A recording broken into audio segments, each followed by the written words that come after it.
Damn it. ఏంటిటా కుండబద్దలు కొడతా అత్త. నమస్కారం. కొండబద్దల ప్రేక్షకులకి స్వాగతం. ఏ గూటి పక్షులు ఆ గూటికే చేరతాయి అన్నట్టు ఇప్పుడు విజయసాయిరెడ్డి తన ముసుగుని తొలగించేశాడు. అమరావతికి చట్టబద్ధత కల్పించడం కోసం పార్లమెంట్లో సైతం బిల్లు పెట్టి కేంద్ర ప్రభుత్వం కూడా సానుకూలంగా ఉన్న సమయం చూసుకొని ఈయన అమరావతి కమ్మరావతి అనే ఒక చర్చను తెరపైకి తీసుకొని రావడానికి తన ట్విట్టర్ పక్షి చేత పిచ్చు కోతలు గూయించాడు. 2-3 ట్వీట్లతోటి హంగామా చేసే ప్రయత్నం చేశాడు. ఇక ఆ దెబ్బతోటి ఇతను అసలు ముసుగు తొలగిపోయినట్టు అయిపోయింది. ఇప్పుడు ఎటు ముసుగు తీసేశాం కదా అని చెప్పి ఢిల్లీకి కూడా ప్రయాణం అయ్యాడు. మరి రాజ్యసభ సీటుకి ఈయన రాజీనామా చేసి తర్వాత బీజేపీలోకి వెళ్తాడేమో అనే కొన్ని అనుమానాలు కూడా ప్రబలంగా వ్యాపించిన మీదట నేను రాజకీయాలకు దూరంగా ఉంటాను, నేను వ్యవసాయం చేసుకుంటాను, నేను వ్యవసాయి విజయసాయిరెడ్డి అని ప్రకటించుకున్న విజయసాయిరెడ్డి అసలు ముసుగు ఇప్పుడు తీయాల్సిన పరిస్థితి ఏర్పడింది. ఏ జగన్మోహన్ రెడ్డికి ఆత్మలాగా, అంటే వైఎస్ఆర్కి ఆత్మలాగా కేవీపీ ఉండేవాడు అంటారు చూడండి, అలాగా జగన్మోహన్ రెడ్డికి ఇతను కూడా ఒక ఆత్మ.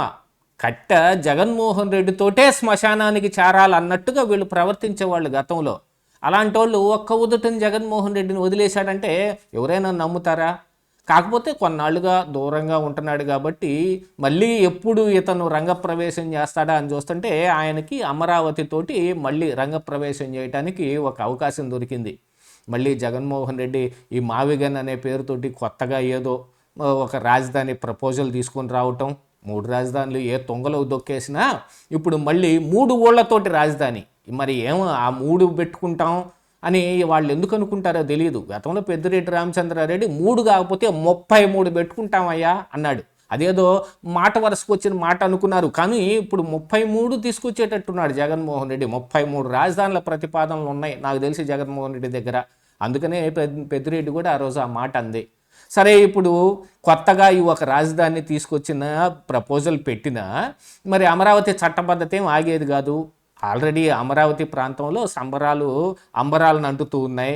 ఎందుకంటే చట్టబద్ధత కల్పించబడితే జగన్మోహన్ రెడ్డి కాదు ఇంకే ఊరు వచ్చినా సరే దాన్ని ఇంచు కూడా కదిల్చే అవకాశం ఉండదు. మళ్ళీ ఏదైనా జరగాలంటే మేము వస్తే మారుస్తాం అని వీళ్ళు బేరాలు పలుకుతున్నా పార్లమెంటులో మళ్ళీ చట్టంలో అమెండ్మెంట్లు చేయగలిగే స్థాయి వీళ్ళకు ఉంటుందో లేదో కూడా తెలియదు. అందుకనే చంద్రబాబు నాయుడు పక్కాగా పకడ్బందీగా ఇక అమరావతిని ఎవరు కదల్చాది కాకుండా చేసి అక్కడ చట్టపద్ధతి కల్పించి అక్కడ పెట్టాడు.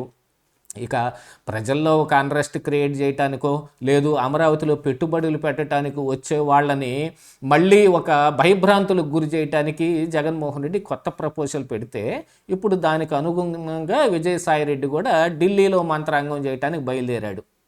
ఇక్కడ రాష్ట్రంలో వచ్చే పెట్టుబడులని లేకపోతే బయట నుంచి వచ్చే వాటిని ఆపటానికి జగన్మోహన్ రెడ్డి ప్రయత్నం చేస్తుంటే ఇప్పుడు మొన్న అమరావతికి ఒక గ్రాంట్ రూపంలో కేంద్ర ప్రభుత్వం ఇచ్చిన ఆ గ్రాంటుని అలాంటివి ఏది మళ్ళీ ఇన్ ఫర్దర్ రాకుండా చేయటానికి విజయసాయిరెడ్డి ప్రయత్నం చేయడానికి ఢిల్లీలో కుట్రలకు తెరదీశాడనేది ఇప్పుడు ప్రస్తుతం ఢిల్లీ వర్గాల నుంచి అందుతున్న సమాచారం.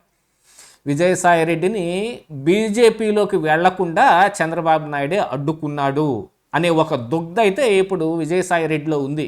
ఎందుకంటే జగన్మోహన్ రెడ్డి తరపున మాట్లాడే వాళ్ళు బీజేపీలో ఎంతమంది అయినా ఉండొచ్చు, కానీ జగన్మోహన్ రెడ్డి ఏమనుకుంటాడు ఆయనతోటి మంతనాలు చేయాల్సిన అవసరం లేకుండానే జగన్కి పనికొచ్చే విధంగా ప్లాన్లు చేసి మరీ చేసేవాడు విజయసాయిరెడ్డి ఒక్కడే. దీంతో పాటుగా పైన ఉన్న నరేంద్ర మోడీ తోటి, అమిత్ షా తోటి, ఇంకా ఆయన గతంలో రాజ్యసభ సభ్యుడిగా ఉన్న సమయంలోనే ఎన్నో రకాలైన మంత్రంగాలు నడపగలిగిన మహాగణుడు ఎవరైనా ఉన్నట్టే విజయసాయిరెడ్డి. ఈ విజయసాయిరెడ్డి పనిచేయగలిగినంతగా మిథున్ రెడ్డి కానీ వైవి సుబ్బారెడ్డి కానీ ఎవరూ చేయలేని పరిస్థితిలో ఉన్నారు. ఇక రేపు రాజ్యసభ స్థానాలను కోల్పోయే కొంతమంది అయితే వాళ్ళ అయోధ్య రామిరెడ్డి లాంటి వాళ్ళు ఆల్రెడీ ఇక జగన్మోహన్ రెడ్డికి దండం పెట్టి రామ్ మేము వేరే పార్టీలు చూసుకుంటాం అనే స్థాయిలో ఇప్పుడు కనపడుతోంది. కాకపోతే జగన్మోహన్ రెడ్డిని వదిలేసి వాళ్ళు వెళ్ళినా కానీ మళ్ళీ జగన్మోహన్ రెడ్డి కోసమే పనిచేస్తారు. ఈ విషయం చంద్రబాబు నాయుడుకు కూడా తెలిసి వీళ్ళని ఎటు కానియకుండా చేసేసి సందిగ్ధ స్థితిలో పెట్టేశాడు. త్రిశంకు స్వర్గం అంటారు చూడండి, అటు పైన స్వర్గానికి కాకుండా ఇటు కింద భూమికి కాకుండా మధ్యలో వేళ్లాడుతూ ఉంటారే, అలాంటి స్టేటస్లో ఉన్న విజయసాయిరెడ్డి ఇప్పుడు ఏదో ఒక దరి చేరటానికి ఇక ముసుగు తీసేయాల్సిన పరిస్థితి వచ్చింది. దొంగలు ఎంతకాలమైనా దాక్కుంటారు చెప్పండి, వాళ్ళ అసలు బుద్ధిని ఎప్పుడైనా బయట పెట్టుకుంటారు. అలాంటిది అమరావతికి చట్టబద్ధత కలిగితే ఇప్పుడు కమ్మరావతి ఎందుకు అయిపోతుంది? అది సరే, రేణుకా చౌదరి గతంలో వీళ్ళు మాట్లాడిన మాటల్ని కొంత ప్రస్తావిస్తూ ఇప్పుడు ఏం మాట్లాడతారని ఒక ఆవిడ ప్రశ్న లేవదీసినప్పటికీ విజయసాయిరెడ్డి ఆంధ్ర ప్రాంతానికి సంబంధించిన వాడే కదా, మరి ఎక్కడో రాజధాని ఏర్పడటం ఆయన కూడా ఎందుకు ఇష్టం లేకుండా పోయింది? మళ్ళీ ఏదో ఒక రూపేణా ఈ కమ్మరావతి అనే పేరు తీసుకొని రావాలని. యాక్చువల్గా జగన్మోహన్ రెడ్డి అయితే ఈ ఉమ్మడి గుంటూరు కృష్ణా జిల్లాల్లో ఉన్న కమ్మ సామాజిక వర్గాన్ని మొత్తాన్ని ఆకట్టుకోవటానికి ఈ మావిగన్ ప్లాన్ దాన్ని తీసుకొచ్చాడు. ఈయన ఉద్దేశం ఏమిటి? అటు మచిలీపట్నంలో కానీ, విజయవాడలో కానీ, గుంటూరులో కానీ ఇక్కడ కొంత కాన్సన్ట్రేటెడ్గా ఉన్న ఒక ప్రభావం చూపించగలిగిన స్థాయిలో కమ్మ సామాజిక వర్గం ఉంది కాబట్టి అమరావతి రైతులకి జరగాల్సిన ప్రయోజనం ఎటు చంద్రబాబు నాయుడు కల్పించేశాడు కదా. ఇప్పుడు మీకు ప్రయోజనం కలిగే విధంగా, మీ ఆస్తుల విలువ పెరిగే విధంగా, మీ ప్రాంతం మొత్తం రాజధాని అయ్యే విధంగా నేను చేస్తానని ఒక మభ్యపెట్టే కార్యక్రమం.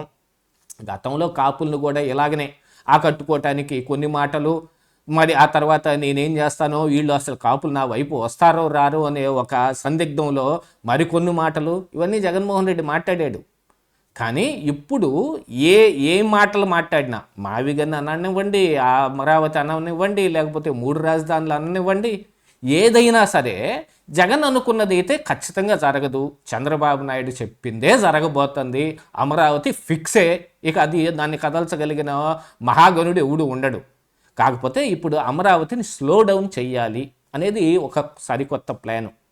దీనికి పెట్టుబడుల్ని తక్కువగా ఆకర్షించే విధంగా వాళ్ళని భయభ్రాంతులకు గురి చేయటమా, లేకపోతే ఆల్రెడీ వీళ్ళ సామాజిక వర్గానికి చెందిన వాళ్లే ఇప్పుడు అమరావతిలో కూడా కాంట్రాక్టులు చేస్తున్నారు కాబట్టి వాళ్ళని కూడా ఒకంత ప్రలోభ పెట్టి త్వరగా పనులు పూర్తవకుండా, అంటే చంద్రబాబు నాయుడు చెబుతున్నట్టు రేపు వచ్చే ఎలక్షన్ల లోపే దాదాపుగా అమరావతిని 30% ఫినిష్ చేస్తామని చెప్పేదాన్ని, దాన్ని జరగనీయకుండా అడ్డం పట్టడానికి మరికొన్ని ప్లాన్లు ఆల్రెడీ ఇప్పుడు ఆ విషయమై కొంత సందిగ్ధత కూడా నెలకొంది. సిఆర్డిఏలో ఈ కాంట్రాక్టులు ఎవరైతే తీసుకున్నారో వాళ్ళు ఎంతెంత మేరకు పనులు చేశారో చూసుకుంటే అందులో మెయిన్ కాంట్రాక్ట్ తీసుకున్న వ్యక్తి చాలా తక్కువ స్థాయిలో పనిచేసి ఉన్నాడు.